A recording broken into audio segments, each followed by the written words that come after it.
David, the shepherd boy turned king, must have had many nights when he looked up into the night sky and was filled with a sense of wonder.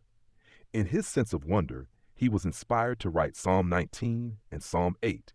The heavens declare the glory of God, and the firmament showeth his handiwork. Psalm 19's 1. When I consider thy heavens, the work of thy fingers, the moon and the stars, which thou hast ordained, what is man that thou art mindful of him, and the son of man that thou visitest him? Psalms 8, 3-4. I remember standing on a mountaintop in West Texas, looking at a field of stars stretching from horizon to horizon. The Milky Way in all its glory illuminated a streak across the sky. Shooting stars crisscrossed the night, and there was no sound but the wind.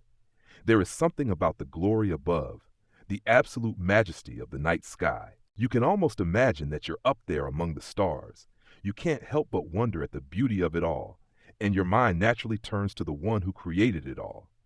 Psalm 19 verse 1-3 speaks of God's wondrous glory being declared by the heavens. David expresses that same sense of wonder in Psalm 8. In verses 3-5, he looks at the heavens and beholds the magnitude of creation. Then, in comparison to that vastness, he considers himself and realizes just how small and insignificant man seems to be. Yet David is amazed that God has deigned to consider man, not just consider us, but deeply care for us, crowning man with glory and honor. David looks at the vastness of God's creation, considers man's place within it, and stands amazed at God's love. We too stand in awe of God and wonder. We ask the same questions. What is man? Why does God love us? Why did he create us? Our finite minds cannot truly come to grips with the concept of the infinite. We cannot understand the true essence of God's eternal nature and attributes. Where was God before he created the universe? What is infinity like? There are mysteries that are simply beyond our capacity to understand. When I try to stretch my mind to wrestle with the idea of eternity, it's like that thought which constantly slips your mind. The understanding I seek seems to be right there, just beyond my grasp. All my attempts at understanding these concepts fall just short. Deuteronomy 29:29 reminds us that God has revealed himself enough for our needs. We can understand what God has revealed of himself, and from that we may be able to make some informed speculations. God is eternal, and he does not change.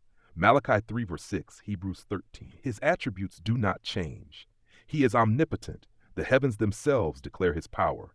He is omniscient. God knows all that can be known. He has always known every thought and deed of every person from eternity. God has never learned something new. Think about that for a moment. God is also omnipresent. He is everywhere at all times. But have you ever considered the possibility that God is every when? Is it possible that to God all of the space-time continuum is in the present tense? It's mind-blowing.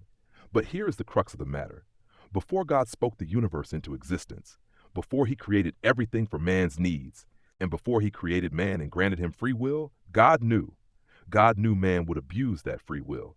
He knew man would willfully forget him, reject him, and even hate him. He knew man would imagine every evil invention and commit every conceivable abomination, wickedness, and evil action, every awful form of iniquity, murder, hatred, atrocity, genocide, and more. God knew he would need to destroy that first generation of mankind in the flood, and still that would not remove the stain of sin. God knew it would require him to live among us, be rejected by us, be crucified by us, and suffer at our hands. Knowing all this, why did he create us? Because God knew something else. He knew there would be those who, of their own free will, would choose to love him. Even before creation, he saw the great faith of Seth, Noah, Abraham, Moses, and David. He saw the love and faith of those who would give up their lives for the love of God. Hebrews 11:33-39. He saw your love for him and mine. Before God made us, he knew each person's potential to love him or hate him. In the midst of all the perverseness of men, he saw the faithful few. He saw the love of his children. He saw man with the potential to love, and he loved man. And so he created man as an act of divine love. Behold what manner of love the Father has bestowed on us. We love him because he first loved us.